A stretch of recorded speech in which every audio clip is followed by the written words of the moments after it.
আচ্ছা মা, ধরো তুমি একটা জায়গায় বারবার যাও আর লজ্জার মাথা খেয়ে বাড়ি আসো, তাহলে কি তোমার সেই জায়গায় বুক ফুলিয়ে যাওয়া উচিত? না, একদমই না। যারা এরকম করে বলতে হয় তাদের একদম কোনো মান-সম্মানই নেই। কিন্তু এরকম করে কারা?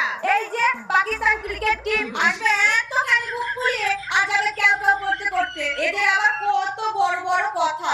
ঠিক বলেছো।